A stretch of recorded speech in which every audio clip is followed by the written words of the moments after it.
Hello friends, radio Dwarka में आपका बहुत बहुत स्वागत है। आज के हमारे कार्यक्रम आत्मनिर्भर ओल्ड एज की तैयारी में जो मेहमान हैं वो एक एनजीओ चलाते हैं जिसके अंतर्गत वो टीबी पेशेंट्स का ख्याल रखते हैं। वो एक आयुर्वेदा के डॉक्टर हैं। तो आइए मिलते हैं हमारे आज के मेहमान डॉक्टर उमा शंकर प्रसाद जी से। डॉक्टर साहब, आपका हमारे प्रोग्राम में बहुत बहुत स्वागत है। नमस्कार। मैं रेडियो द्वारका के तरफ से सभी जितने भी देखने वाले हैं उनको मेरा नमस्कार। Most welcome. तो डॉक्टर साहब, आपका ये जो एनजीओ है जिसके अंतर्गत आप टीबी पेशेंट्स का पूरा ख्याल रखते हैं, वो क्या है? एक्चुअली क्या है, टीबी पेशेंट एक ऐसा पेशेंट होता है जो जिसको टीबी हो जाती है, वो सोच लेता है कि अरे यार हमारी अब लगता है मृत्यु नजदीक आ गई है। ठीक है, मतलब वो अपने शरीर को छोड़ देता है। ठीक है, फिर हम लोग को पता चलती है या कहीं हॉस्पिटल से वहाँ आता है हमारे पास, बहुत हैदरपुर, शालीमार बाग, रोहिणी के कई जैसे क्लस्टर में काम होती है। तो वहाँ पर हम टीबी के पेशेंट को, इस तरह के पेशेंट को खोजते हैं। अगर वो मिल जाता है तो उनको हम अपने साथ रखते लेके उसको पहले तो उसको पूरी तरह से टीबी के बारे में समझाते हैं कि टीबी क्या है। 100% आज की डेट में टीबी ठीक होने वाली बीमारी है। ठीक है, और टीबी ठीक हो जाती है उसको पहले अब कॉन्फिडेंस में अच्छी तरह से। इसके बाद फिर उसका इलाज जल्द से जल्द शुरू करते हैं। फिर उसकी घर की समस्याएं, उसके मेंटली कोई समस्याएं हैं या कुछ और भी बातें हैं तो उसको सॉल्व करने की कोशिश करते हैं। क्योंकि हमारी संस्था इस पे काम करती है और अलग अलग लोग इनसे जुड़े हुए हैं सभी तरह से। किसी को मेंटली कोई दिक्कत है, किसी को कोई और चीज की दिक्कत है, तो उस पर हम उसको पूरी तरह से कर सकते हैं। अरे वाह, ये तो आप बहुत ही नेक कार्य कर रहे हैं। That's nice.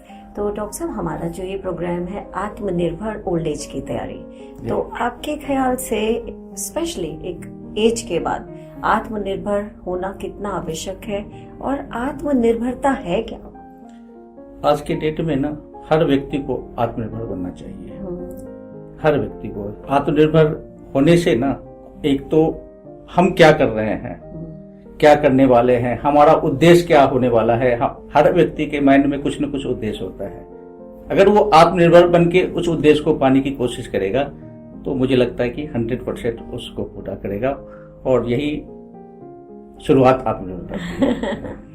तो इसके साथ जो हमारा एक होता है ओल्ड एज की तैयारी, तो आपके विचार से पहले तो, क्योंकि आप एक आयुर्वेदा के डॉक्टर हैं, तो हम उसका कुछ लाभ उठाना चाहेंगे। क्या आयुर्वेदा में कुछ ऐसा है, क्योंकि एज तो होनी है, आगे बढ़नी है, क्या कोई तरीका ऐसा होता है कि उसकी स्पीड को धीमा करा जा सके? आयुर्वेद के हिसाब से ना, सबसे पहले तो कभी भी किसी भी व्यक्ति को फिजिकली वर्क छोड़ना नहीं चाहिए। जी।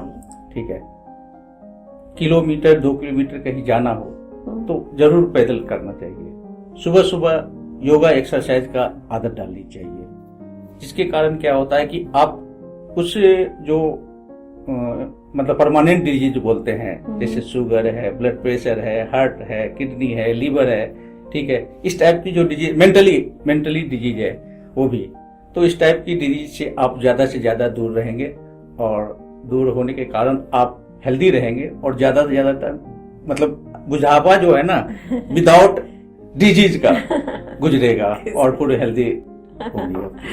अच्छा, तो क्योंकि हमारा जो ये होता है, आप जैसे आपका एनजीओ चल रहा है और उसमें आपने जैसे बताया कि लोग हैं जो मदद करते हैं, जिस तरह से भी कर सकते हैं, कर पाते हैं, उसकी वजह से बाकी लोगों की मदद हो पाती है।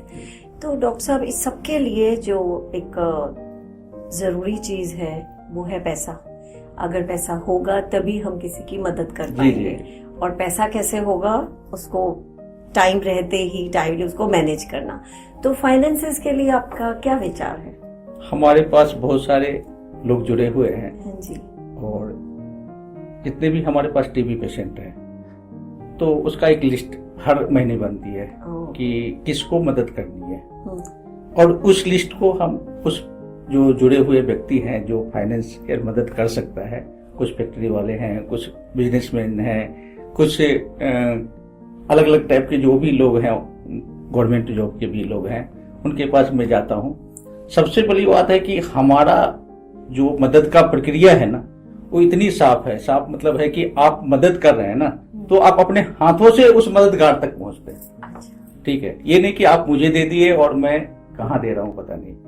जो भी मदद कर रहे हैं आप आइए, राशन देना है तो अपने हाथों से राशन दीजिए, किसी को हेल्प करना है, किसी भी तरह से कपड़े देने हैं अपने हाथों से कीजिए, किसी की और किसी तरह का मदद करना है, उनकी लड़कियों की शादी करनी है तो आपको भी रहना जरूरी है उसमें, आप जरूर आ रहे हैं। तो इस तरह से हमारी प्रक्रिया है जो बिल्कुल पारदर्शी है और जिसके कारण हमारे पास मददगार की लिस्ट जो है ना धीरे धीरे बढ़ रही है। ठीक है कि हम जहां भी दे रहे हैं, हम 200 रुपए किसी को दे रहे हैं, मुझे पता है कि वो पेशेंट के पास जा रहे हैं जो ठीक से चल नहीं रहा है, जो टीबी का मरीज है, और वो वहां पर जा रहा है, अपने हाथों से ये दे रहा है, तो उसको लगा कि मैं जो दे रहा हूँ वो सही जगह है।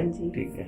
अब तो डॉक्टर साहब, हमारा तो आपने बहुत ही अच्छी सी बात बताई है, और ये जरूरी है कि जो दे रहा है उसको भी ये एक विश्वास हो कि सही जगह जा रहा है। तो हमारा ये होता है जनरली, क्योंकि आत्मनिर्भर ओल्ड एज की तैयारी, ये जो फाइनेंसेस हैं जो एक टाइम पर आके कोई दे पा रहा है, उसको जोड़ा कैसे, वो है तभी तो दे पा रहे हैं। तो हमारा ये प्रश्न होता है कि ये फाइनेंसेस को कंट्रोल करना, बैलेंस करना और बचा के रखना पैसे को, ये कितना जरूरी है और कब से करना चाहिए, और अगर आप बुरा ना माने तो पूछे आपने कब से किया?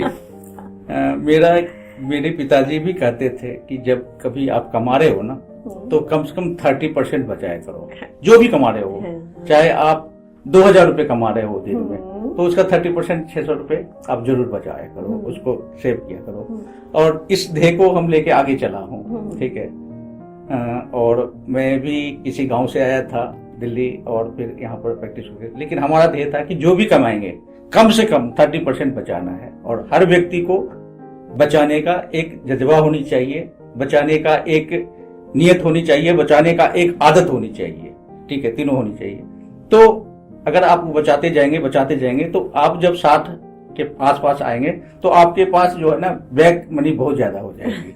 ठीक है, आप हेल्प कर सकते हैं। हाँ, हेल्प कर सकते हैं, अपने ऊपर खर्च कर सकते हैं, बुढ़ापे अच्छी तरह से काट सकते हैं, सब कुछ आपके उससे हो जाएगा। ठीक है, चाहे उसका प्रक्रिया कुछ भी हो, इन्वेस्टमेंट कहीं भी हो सकता है, कहीं भी इन्वेस्टमेंट कीजिए, लेकिन 30% कम से कम, 40, 60, 70 हो तो और अच्छी बात है। 30 तो जरूर होना चाहिए। इतना करेंगे तो फिर खर्च कैसे करेंगे? हाँ, जिएंगे कैसे? 30 इसलिए करो 30। हाँ जी। तो डॉक्टर साहब, क्योंकि आप तो डॉक्टर हैं, तो सेहत इमोशनली, फिजिकली, मेंटली, ये सब बहुत मायने रखती है। तो सबसे पहले तो बताइए, फिजिकली अपने आप को हेल्दी रखने के लिए, स्पेशली एक एज के बाद, तो कैसे किया जाए? और वो क्या अचानक 60-65 साल की उम्र में उठ के वो शुरू किया जाए, या हमेशा से एक आदत बना के रखनी पड़ेगी? नहीं, मैं पहले कह चुका हूँ कि फिजिकली लाइफ के साथ जोड़ना बहुत जरूरी है। अगर आप फिजिकली लाइफ के साथ नहीं जोड़ेंगे ना, तो एक उम्र के बाद आप, ये बहुत सारे लोग सोचते हैं कि अभी तो खैर जवान है, कुछ भी कर ले, जब थोड़ा सा उम्र जब बढ़ेगा तो फिर एक्सरसाइज करना शुरू करेंगे, फिर योगा हुआ करेंगे, तब तक हमारे ऊपर कुछ न कुछ जो है ना बीमारियां मंडरा रही होती है। और जब फिर उसके बाद शुरू करते हैं ना तो बीमारियां हावी हो जाती है और फिर नहीं कर पाते हैं। सपोज मैं बता रहा हूँ, एक बिजनेसमैन है, भर दिन काम करता है, बैठा रहता है, क्या कहते हैं, काउंटर पे अपने कस्टमर लोग आते हैं, काम करते हैं, 50 के बाद कुछ होना, चक्कर आना शुरू होता है, गए ब्लड प्रेशर चेक कराए, जी ब्लड प्रेशर आपकी बढ़ रही है। अब उस कंडीशन में वो एक्सरसाइज नहीं कर सकता है, क्योंकि ब्लड प्रेशर बढ़ जाएगी और बढ़ जाएगी। फिर ब्लड प्रेशर के बाद शुगर अटैक करने लगता है, शुगर के बाद किडनी पे अटैक होने लगती है, लीवर धीरे धीरे इन्फेक्शन होने लगता है। तो उस कंडीशन में वो कुछ नहीं कर सकता है। तो हर आदमी को चाहिए कि शुरू से, जब से जवानी रहे तब से ही अपना फिजिकल स्टार्ट रखे और बुढ़ापा तक अपना वो कंटिन्यू रखे। बहुत सारे लोग हैं हमारे पास है, बिल्कुल फिट है, कोई दवाई नहीं खाना है, कुछ नहीं, बिल्कुल blood pressure normal, sugar normal, everything normal. पर डॉक्टर साहब, आजकल तो देखा गया है कि बच्चों को एक छोटी उम्र में ही ये डायबिटीज और हाइपरटेंशन और इतना सब कुछ है। तो आयुर्वेदा के अकॉर्डिंगली क्या कोई खाना ऐसा स्पेशल या कुछ कि अगर आपको हो गया है तो कैसे कंट्रोल करें, क्या करें कि एटलीस्ट बीपी शुगर हो गया लेकिन वो किडनी तक ना जाए, तो उसके लिए क्या करें? आजकल जो है ना खाना, आप देखते होंगे मार्केट की जो खाना है, खास करके आजकल की यंग जनरेशन जितने भी हैं, और खास करके 14 साल से लेके 25 साल के बीच का जो हाँ, एज है ना, वो बड़ा क्रिटिकल एज है। मतलब वहीं पे बीमारी का घर बन रहा है।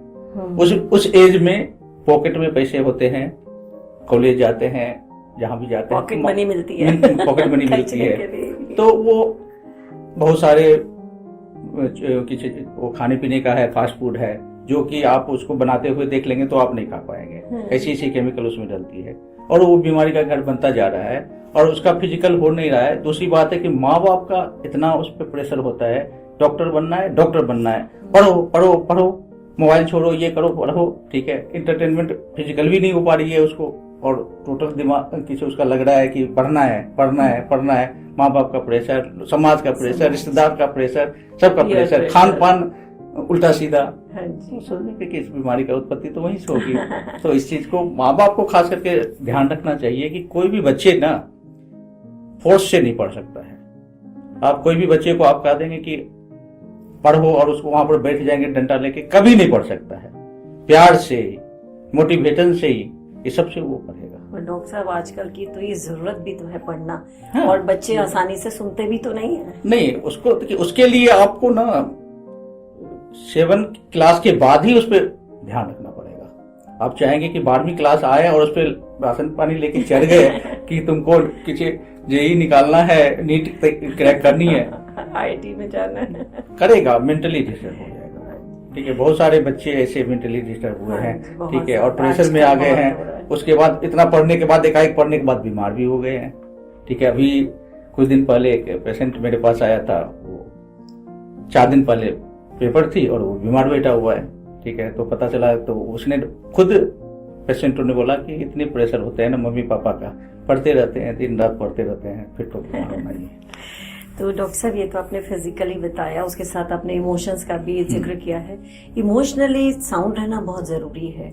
और आज के इस दौर में इतना ज्यादा कंपटीशन है, इतना ज्यादा प्रेशर है कि कैसे रहें। और चलिए, बच्चे और एक स्टूडेंट लाइफ का तो एक अलग प्रेशर है, लेकिन ओल्ड एज के लिए कि उस वक्त इमोशनली अपने आप को कैसे हम साउंड रखें, तो क्या किया जाए? नहीं, ओल्ड एज के लिए जो है ना, जब बच्चे उनके बड़े हो जाएं, अपने आप पे खड़े हो जाएं, सब कुछ उनके पास हो, कमाने का साधन हो, घर चलाने का साधन हो, तो ओल्ड एज का जो है ना, धीरे धीरे मतलब अपना हक उस परिवार से हटा लेना चाहिए। ठीक है, कई लोग क्या करते हैं कि परिवार में ओल्ड एज हो गया है, 70 साल हो गया उम्र, लेकिन परिवार में कुछ भी होती है ना, तो वो अपना करते नहीं, हम ऐसे नहीं, ऐसा होना चाहिए, प्रेशर डालते रहते हैं। जिसके कारण क्या होता है कि उनके बच्चे जो है ना, धीरे धीरे कहते हैं कि ये अब मतलब वो कहते हैं वो हो गए हैं, बूढ़े हो गए हैं, कुछ भी बोल देते हैं, नया जमाना आ गया है। ठीक है, तो हम कहेंगे कि परिवार को, जब आपके बच्चे सब कुछ पूरा हो गया है, सब कुछ सॉल्व करने की क्षमता हो गई है, तो समय के साथ सब कुछ बदलता है। अपने आप को थोड़ा सा अलग कीजिए, अपना उनकी डिसीजन में ज्यादा, हाँ डिसीजन में हाथ डालिए, लेकिन ज्यादा हाथ ना डालें।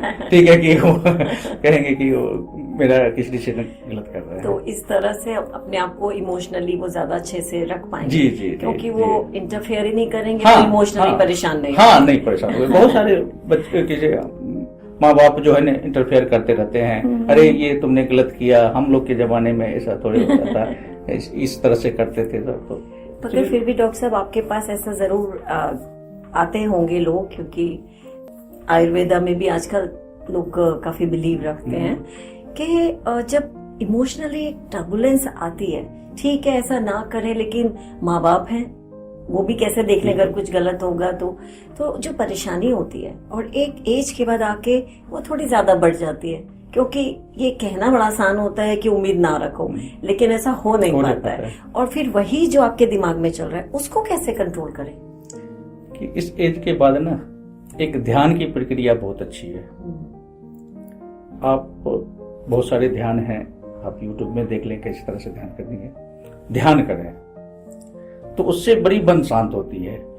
हाँ, कभी कभी मैं भी इसका देखता हूँ, कभी मौका मिलता है तो चलो आज ध्यान करते हैं, और मन से, ये नहीं कि ध्यान यहाँ कर रहे हैं, मन कहीं और घूम रहा है, ऐसे नहीं। ध्यान करें तो फिर ध्यान करें, ठीक है, तो उससे मन शांत होती है थोड़ी सी। ठीक है। दूसरी बात है कि हम एक ग्रुप बनावे, ओल्ड एज की ग्रुप में शामिल हो, उसके साथ हम उठना बैठना करें, बातचीत करें। आज के डेट में क्या होता है, खास करके शहरी इलाका में ग्रुप ही नहीं है। आपके पास पूरी सोसाइटी में अकेले माँ बाप इस घर में रह रहे हैं, अकेले उस घर में रह रहे हैं, अकेले उस घर में रह रहे हैं, ग्रुप ही नहीं है। सब अकेले किसी वो मेंटली बीमार पड़ रहे हैं, वो सब एक साथ ग्रुप बनावे, मिले जुले, अपनी जो भी है बातें करें, उससे मेंटली हेल्थ ठीक रहेगा। डॉक्टर साहब, हमारा ये क्वेश्चन भी होता है कि सब कुछ है, हेल्थ भी है, वेल्थ भी है, सब कुछ है, लेकिन अकेलापन है, कोई साथ नहीं है। तो उसका तो आपने अभी बताया कि एक ग्रुप बना है, लेकिन ये जो ग्रुप बना है, अब जब अकेले रह गए हैं एक ओल्ड एज में आकर और कोई नहीं है, तब ये ग्रुप बनाना शुरू करें या इसकी तैयारी कुछ पहले से? नहीं, पहले से है। 60 पार करते ही इसकी तैयारी शुरू कर देना चाहिए। क्या कि ज्यादा उम्र होने के बाद वो ग्रुप नहीं बन पाएगी आपको। कोई 70-75 साल का जो ठीक से चल फिर नहीं सकता है, वो ग्रुप नहीं बना सकता, या ग्रुप में उनका शामिल करना भी होना भी मतलब कंफर्टेबल नहीं होता। हाँ, तो 60 प्लस होने के बाद ही ग्रुप तैयारी कर दे, ग्रुप बनाना। और ग्रुप बनेगा तो फिर उनका इंटरटेनमेंट होता रहेगा, उनकी समय पास होती रहेगी। इस मायने में महिलाएं बड़ा अव्वल रहती है। महिलाएं की ग्रुप तुरंत बनती है। इस महिला में चाहे किसी भी उम्र की महिलाएं हो, और खास करके 60 प्लस की महिलाएं की भी बहुत सारी ग्रुप होती है, तो उसका जरूर क्या कहते हैं फॉलो करें, ठीक है, तो ऐसा हो सकता है। बहुत सारी जगह ग्रुप बने हुए हैं ओल्ड एज का, पूरा इंटरटेनमेंट होते हैं, बाहर भी आउटिंग भी जाते हैं, घूमते हैं। मैं एक क्या कहते हैं रोहिणी सेक्टर 24 का एक ग्रुप बना हुआ है, वो हर साल कहीं न कहीं निकलते हैं घूमने फिरने के लिए, पूरा ग्रुप। हाँ जी। तो डॉक्टर साहब, आपने ये सब बताया कि हमें पहले से करना चाहिए, तो क्या कोई एज है कि हमें कब से ये तैयारी शुरू कर देनी चाहिए कि एक दिन ऐसा आएगा कि हम भी ओल्ड होंगे, और इसके लिए मेंटली प्रिपेयर रहना भी जरूरी है, क्योंकि अपने आप को एक्सेप्ट करना कि हम थोड़ी उस एज में आ गए, ये भी थोड़ा मुश्किल है। तो इसके लिए आप क्या कहना चाहेंगे? मैं कहूंगा कि 30 प्लस होते ही अगर आप फिजिकल नहीं कर रहे हैं, फिजिकल स्टार्ट कीजिए। अगर आप खाने पीने में ज्यादा शौकीन हैं तो उसको भी सीमित कीजिए। मेंटली जो आपके दिमाग में प्रेशर है उसको भी कम करने की कोशिश कीजिए। मेंटली प्रेशर एक्चुअली लोग कहते हैं कि तुमने चिंता क्यों कर रहे हो, तुम्हें मेंटली प्रेशर क्यों ले रहे हो, लिया नहीं जाता है, वो तो अपने आप हो जाती है, कोई नहीं लेता है, कौन लेता है, अपने आप आती है, और उसको ज्यादा से ज्यादा शेयर करने पे जाती है। आपके घर में बहुत बड़ा नुकसान हो गया है और रिकवर की कोई चांस नहीं है, वो मेंटली प्रेशर तब जाएगी जब आप उसको अपना 10 जो फ्रेंड है ना, या जो भी आपका रिलेटिव्स है, इवन वाइफ से लेके फ्रेंड तक, उसको शेयर कीजिए आप दिल से। चाहे वो आपको कुछ सजेशन न दे, लेकिन शेयर करने से ना आपकी देखेंगे कि धीरे धीरे ये प्रॉब्लम सुकून मिलेगी और धीरे धीरे ठीक हो जाएगा। उसी में से कुछ ऐसी बातें निकल के आती है कि उसके साथ भी ऐसा हुआ था, उसके साथ भी ऐसा हुआ था, उसको समझ के हमें सुकून मिलता है। ये बहुत कॉमन सी बात है। और दूसरी मैं एक बात और कहूंगा कि थोड़ा सा खान पान पे भी 30 प्लस के बाद ना, ठीक है 30 तक आप खाए भी है, 30 प्लस के बाद आप हिसाब से खाएं। मैं ये नहीं कहूंगा कि छोड़ दें, हिसाब से खाएं। पार्टी साटी है तो कोई बात नहीं, कुछ खा लिए, रेगुलर ना, ठीक है। बहुत सारे लोग हैं रेगुलर ऑफिस में खाते रहते हैं, उसको कंट्रोल करें। हाँ, घर का बना हुआ चीज कुछ भी खा लें, घर का बना हुआ कुछ भी खाएं, कोई दिक्कत नहीं है, बाहर के बना से अवॉइड करें। तो डॉक्टर साहब, थैंक यू सो मच, आपने इतना सब रोशनी डाली हर पहलू पर। इसके साथ आप हमारे दर्शकगण को अगर कोई और संदेश देना चाहें तो प्लीज। मैं यही कहूंगा कि हर समय कोशिश करें फिजिकल करने की, और हैप्पी लाइफ जीने के लिए ना मेंटली स्ट्रेस को शेयर करें, ज्यादा से ज्यादा शेयर करें, खान पान में ध्यान रखें, और इसी से आपका धीरे धीरे लाइफ। दूसरी बात है कि आपकी जो है ना सोसाइटी में एक ग्रुप होनी चाहिए जिससे के साथ आप इंटरटेनमेंट कर सकें, और इसी को लेके आप इस लाइफ को ज्यादा से ज्यादा बेहतर और अच्छा और हेल्दी बना सकते हैं। यही हमारी, ठीक है। थैंक यू डॉक्टर साहब, थैंक यू सो मच। तो दर्शकों, आपने सुना, समझा मित्र बनाइए, अपनी प्रॉब्लम्स को शेयर करिए, जुड़े रहिए, इसी तरह जुड़े रहिए हमारे रेडियो द्वारका से। नमस्कार, धन्यवाद, फिर मिलेंगे, बाय बाय।